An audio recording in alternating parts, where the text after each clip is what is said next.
Fala, galera! Bom dia, boa tarde, boa noite. Como é que vocês estão, gente? Eu espero que vocês estejam bem e vamos para a nossa aula. Hoje nós vamos tratar de grafemas, tá? Só um detalhe, galera. Essa aula, ela também está sendo dividida porque o capítulo referente a essa aula, ele está bem extenso. Então, não tem condições de seguir todo o capítulo num vídeo só, porque ficaria um vídeo muito extenso também, tá bom? Então, vamos abordar primeiro, então, grafemas, tá certo? E o que vem a ser o grafema? A gente já falou de morfemas, né? E de fonemas, certo? Os fonemas a gente viu nas últimas aulas lá de acentuação, que é a representação sonora das letras. Isso é o fonema, né? O grafema como o próprio nome já diz, é a representação gráfica das letras, ou seja, o fonema representa o som, o grafema representa a letra, a parte estrutural das letras, beleza? E para a gente falar a respeito disso, para falar de grafema, a gente tem que falar sobre sistema grafofônico, né? Grafofônico, parece que a pessoa tá meio gaga, né? Falando grafofônico. Ele quer. Né? Mas é isso aí, é sistema grafofônico, tá? Então, o que é sistema grafofônico? Vai ter muita relação com a origem etimológica das palavras, ou seja, da onde as palavras da nossa língua surgiram, como que elas surgiram e de que forma elas foram evoluindo ao longo desses séculos aí. Certo? Então, galera, aí a gente tem aqui um enunciadozinho a respeito do sistema grafofônico, tá? Eu acho muito engraçado falar isso, parece sanfona, né? O cara tocando sanfona ali, tá, beleza, não é engraçado não. Então vamos aqui, ó. Para compreender como se organiza o nosso sistema de escrita, é preciso saber que a língua portuguesa tem representação grafofônica, com memória etimológica, é o que eu falei para vocês, né? Toda palavra, ela tem uma origem. Todas as palavras elas vão surgir de algum lugar, tá? E essa origem, ela acompanha algumas coisas em relação à origem, porque a palavra, a língua, de modo geral, ela vai sofrendo alterações ao longo dos anos, beleza? Aí eu tenho aqui, ó, como eu já havia dito para vocês, os grafemas são unidades gráficas, letras e sinais diacríticos utilizadas para representar os fonemas, né? Ou seja, nós vamos fazer uma associação entre o que está escrito, estruturado e qual som aquilo representa. Por isso que é uma relação de letras e sinais diacríticos, beleza? A memória etimológica, por sua vez, significa que algumas palavras, a origem do termo também, é considerada para determinar sua representação gráfica. Então, só trocou em miúdos aí. Na verdade, eu troquei em miúdos o que significa o sistema grafofônico e eu acabei de ler o que é como o que eu introduzi agora há pouco. Beleza? Então, por exemplo, a gente pode pegar aqui, ó, a palavra bota, tá certo? A palavra bota, ela vai ter 4 grafemas e 4 fonemas, né? Por quê? Porque graficamente a palavra bota vai ser representada por 4 letras, beleza? E foneticamente, ou seja, em relação à sonoridade da palavra, ela também tem 4 fonemas. Mas a gente viu nas aulas anteriores que algumas palavras elas não vão ser sempre compatíveis com a mesma quantidade de grafema e fonema. Nós temos palavras que têm menos grafemas e mais fonemas, porque nós vamos utilizar algumas palavras que têm uma representação de 2 sons. Então, isso daí vai variar muito, tá? Só que tem uma situação, galera, que é um fator complicador, principalmente na nossa língua, que é uma língua de origem latina, tá certo? Por quê? Porque devido ao passar dos anos, à evolução das palavras, muitas coisas elas vão tendo origem muito dispersada. E aí nós vamos ter algumas palavras que parece não ter muita lógica em entender por que é escrito com uma letra e com outra. Por que uma palavra é escrita com X e a outra vai ser escrita com S? E a gente precisa estudar a etimologia da palavra para entender o porquê dessas letras, tá certo? Por que se escreve com X, por que se escreve com S, por que se escreve com C, e isso daí tem muita relação com a história da origem das palavras. Então eu tenho, por exemplo, aqui ó, a palavra texto, que se escreve com X, e teste, que tem o mesmo som, mas se escreve com S. Então isso causa uma certa confusão e não tem muito uma regra estabelecida para isso, porque na verdade vão ser origens diferentes, são palavras de origens diferentes. E aí muita gente até fica falando, é por isso que português é muito chato, porque uma coisa se escreve de um jeito e outra coisa se escreve de outro, e é muito complicado de entender isso. Eu não estou dizendo que é a coisa mais simples do mundo, tá, galera? Não estou dizendo isso.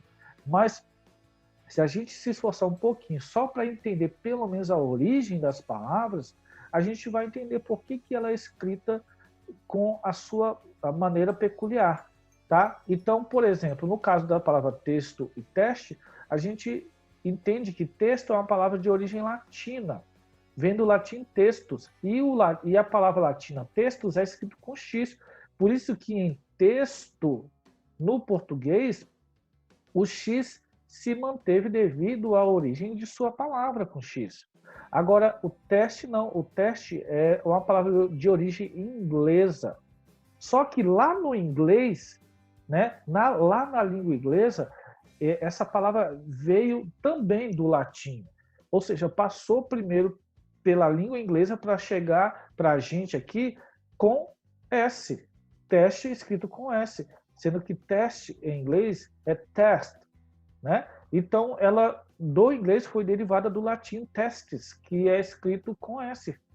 Então, são coisas que a gente precisa entender para pelo menos ter a percepção da onde de que forma que cada palavra vai ser representada por cada letra, por que ela é representada por uma letra específica, tá? Não tem muito uma regra, tem muita relação com a origem das coisas, tá? E aí, nós temos, então, nesse sentido aí, a gente tem a questão desses contextos que são bem irregulares em relação à origem dessas palavras, tá? E aí a gente tem, por exemplo, essa charge aqui, ó, que faz uma certa ironização dessa situação. Por quê? Porque às vezes mais causa dúvida, né, do que elucida sobre a forma como as palavras são escritas. E aí tem aqui, ó, 7% do PIB para a educação. Ou seja, 7% é uma quantidade muito pouca para se investir em educação. E aí o resultado disso vai ser o quê? Né? Um problema de ortografia aqui.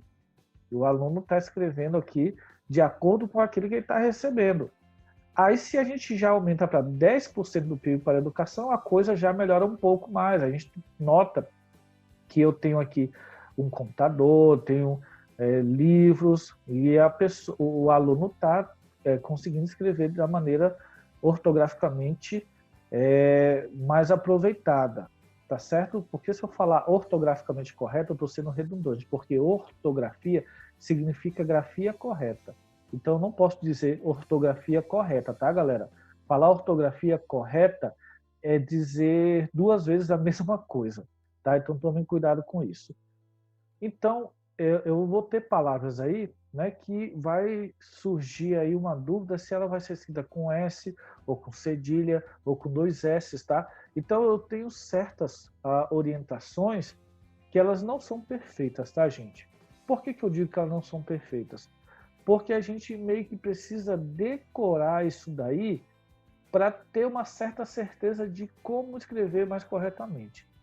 Na verdade, o que faz com que a gente escreva de maneira correta não é nem aprender ou decorar essas dicas aqui, galera. O que faz com que a gente escreva corretamente é muita leitura e muita escrita. Se você lê bastante ou se você escreve bastante, você vai automaticamente escrever certo.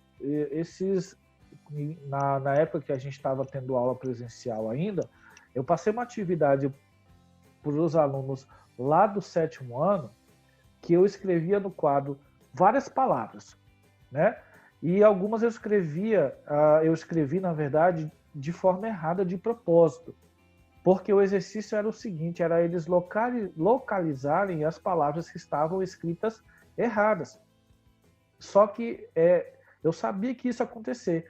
Muitos deles escreviam lá, eles liam a palavra do quadro e na hora de escrever, eles escreviam certo sem querer.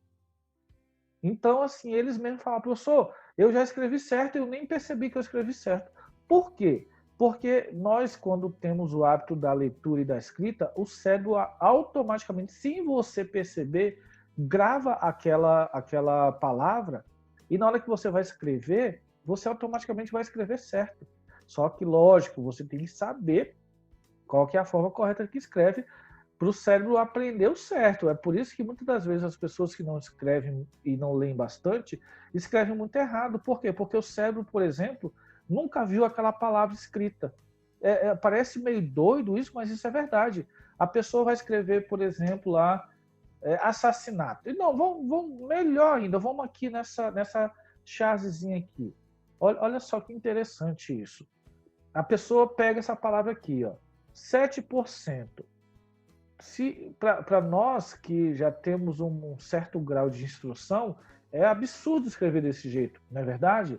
Só que para quem nunca viu essa palavra escrita aqui, ó, para quem nunca viu essa palavra escrita, é um desafio, gente. Para vocês é muito bobo isso, né? Nossa, como é que escreve 7 desse jeito? Como é que escreve % desse jeito? Mas a verdade é essa, gente. Para nós, é mais tranquilo porque a gente já está, devido ao nosso grau de instrução, nós estamos mais habituados a ler essas palavras e escrever. Agora, quem não tem acesso à escrita ou à leitura dessas palavras, na hora de escrever, eles vão escrever de maneira equivocada. E isso é um problema muito sério. Então, galera, a prova está aqui, ó. A pessoa nunca viu a palavra %, por exemplo, vai escrever do jeito que o cérebro imagina que escreva. É igual o computador. Você pega um computador, o computador para executar uma atividade que não foi colocado nenhum programa lá no computador para executar aquela atividade. Ele vai executar a atividade? Ele vai bugar, vai travar, mas não vai executar. Então, o que eu estou querendo dizer com isso?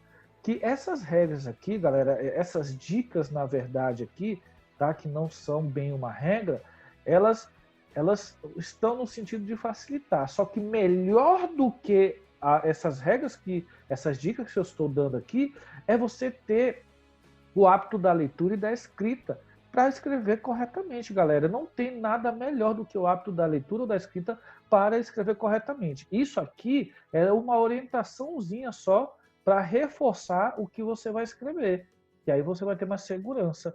Tudo certo? Então, partindo desse pressuposto, eu tenho aqui, por exemplo, palavras formadas a partir de verbos com radicais, terminados em cent, nd, rt, pel, cor e rg. Ou seja, em relação à letra S, com som de S mesmo, tá?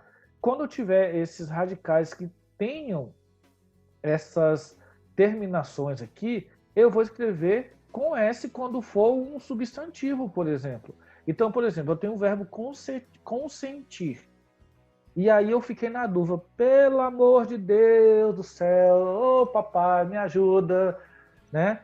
Como é que o Chicó fala lá? O Chicó e o João Grilo, né? A promessa desgraçada, a promessa sem jeito. Pois o que acontece? Se eu não sei qual que é a forma de escrever consenso, se é com S, se são com 2 S, que se é com C cedilha, eu vou observar essa dica aqui, ó, que é o seguinte, eu tenho essa palavra aqui, que é um verbo, e o radical dela tem sente. Quer dizer que quando eu transformar essa palavra em um substantivo, ele vai ser escrita com S. Vocês entenderam a lógica aí, galera? Então é isso. Ó. Outra aqui, por exemplo, eu tenho a palavra repelir, né? Eu tenho a palavra repelir, que é um verbo. E aí eu quero escrever repulsa, por exemplo. Ih, cara, uma repulsa eu não sei como é que escreve. Escreve com cedilha, escreve com S, dois S. Se no radical da palavra a terminação for pel, né, P-E-L, quando eu transformar essa palavra em ou um adjetivo ou um substantivo, eu vou escrever com S.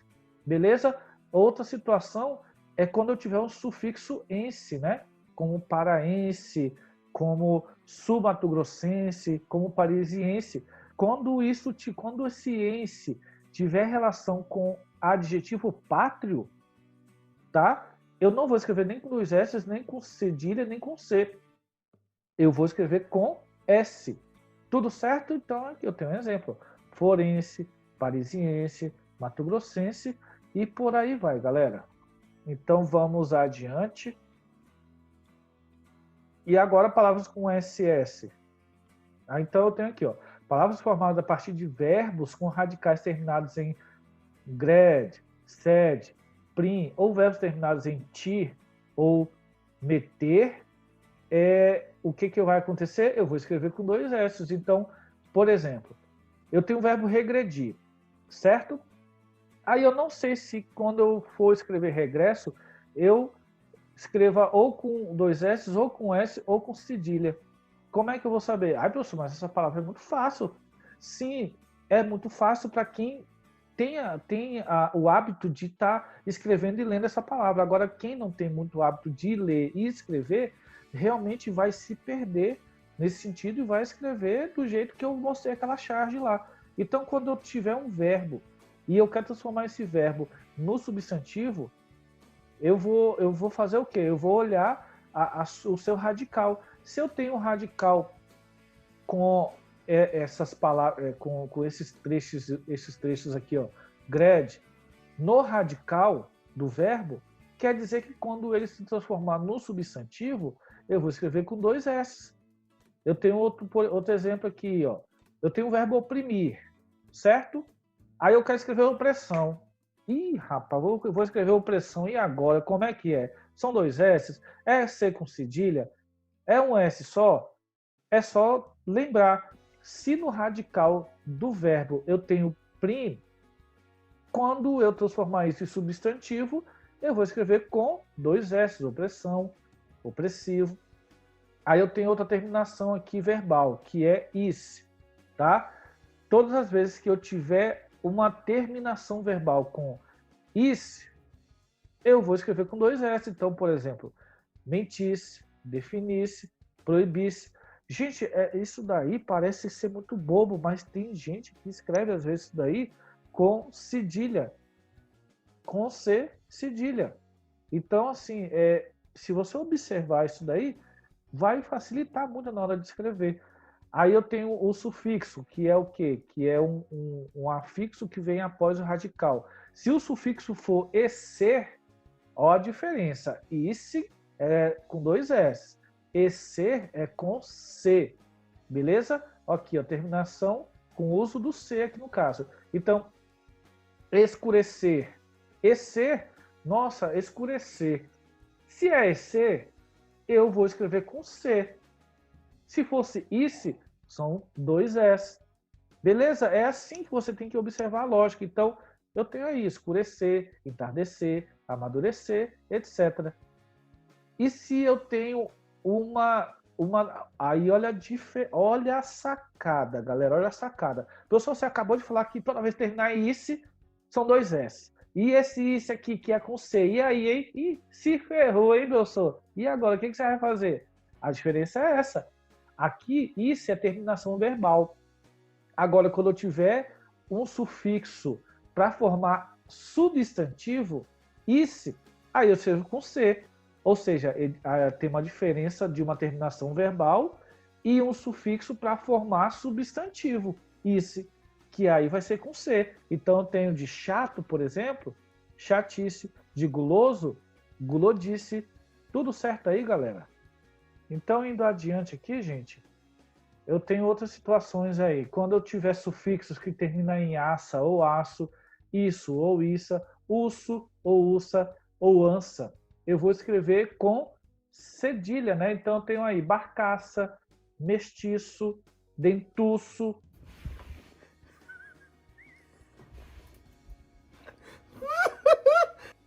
Lambança, beleza? E quando for um sufixo são, né? Eu vou escrever também com cedilha. Então, tem, por exemplo, em relação também a uma formação verbal, né? Se for algo de origem verbal, ou seja, um substantivo de verbal, tá? Eu vou observar se a sua terminação é a terminação ter ou torcer. Então, por exemplo, obter tem a terminação ter, então, quando isso se transformar num substantivo, eu vou ter obtenção com cedilha. Se tiver torcer, quando isso se transformar num substantivo, eu vou escrever com cedilha. Então, distorcer fica distorção com cedilha, conter fica contenção com cedilha, beleza? Agora aqui, o uso de C e cedilha. Após ditongo. Após ditongo, eu vou usar, segundo a regra, que eu uso cedilha para o C, cedilha para A e O, né, galera? Porque o E e o I não são escritos com cedilha. Aí o Su também com cedilha, tá? Então, por exemplo, se eu vou ter ditongo, o que é o ditongo, gente? Quem é que lembra? O ditongo é o encontro vocálico onde essas duas vogais vão ficar na mesma sílaba, né? Então, se eu tiver o ditongo e após esse ditongo for escrito com C ou com cedilha, tá? Eu vou observar essa sonoridade e vou ver o que é adequado às vogais A, E, I, O e U. Tudo bem? Então, por exemplo, eu tenho foice. Aí a pessoa fica lá se saber, meu Deus, como é que escreve foice? Ah, foice tem ditongo. Onde que está o ditongo? Eu vou até marcar aqui para vocês, ó. Ó o ditongo aqui, ó. O ditongo está aqui, ó. Foi. Ó, eu tenho um ditongo. A próxima sílaba, a sonoridade é com S. Mas eu vou escrever com S ou com C. Se é após ditongo, ou você vai escrever com C ou vai escrever com cedilha. Então, eu tenho aqui, ó, foice, com C. Rejeição, olha aqui, ó, ditongo. Então, vai ser escrito com C ou com cedilha. Se é com A, é com cedilha. Se aqui é com E, é sem cedilha. Então, a gente precisa observar essas lógicas aí, tá? E aí eu tenho, por exemplo, algumas palavras devido à relação etimológica. Ou seja, são palavras que elas foram, ao longo do tempo, se desenvolvendo dessa forma e não tem muito uma regra que estabelece, não, essa palavra ela foi escrita com SC ou com S cedilha porque existe uma regra que determina isso. Não, não tem uma regra. É a forma que a palavra foi desenvolvida, né? Ou foi de origem grega, ou foi de origem latina, ou é uma palavra derivada do inglês. Então, não tem muito uma regra estabelecida. Então, eu tenho, por exemplo, consciência, fascínio, nasço, desça, que eu vou escrever com SC ou com S cedilha. Tranquilo? E aí eu tenho outras também em relação à etimologia, que ela vai ser escrita com X. Porque quando a gente fala de etimologia, não tem muito uma regra estabelecida para se usar. É porque a origem da palavra é escrita daquele jeito ali. Tudo bem? Diferente dessas outras aqui, que vão se diferenciar devido a uma terminação verbal. Né? Devido a um radical de uma terminação verbal, por exemplo, quando a palavra vai virar um substantivo, ela vai ser uma outra forma de escrita, o outro uso ou do S ou do C. Aqui não, aqui já tem uma relação de etimologia. Ou seja, tem relação com a origem da palavra, não uma regra ou uma dica. Vocês entenderam? Vocês estão entendendo isso? Então, eu tenho palavras com X que elas são escritas devido à sua origem. Então, auxílio, cesta, sintaxe, explorar. Você percebe que ela é escrita com X e tem uma fonética bem diferenciada. Ó, auxílio, cesta, sintaxe, explorar. Então, são palavras que têm origem etimológica, entendeu? E não tem muito uma regra que estabelece o que vai usar. Tudo certo?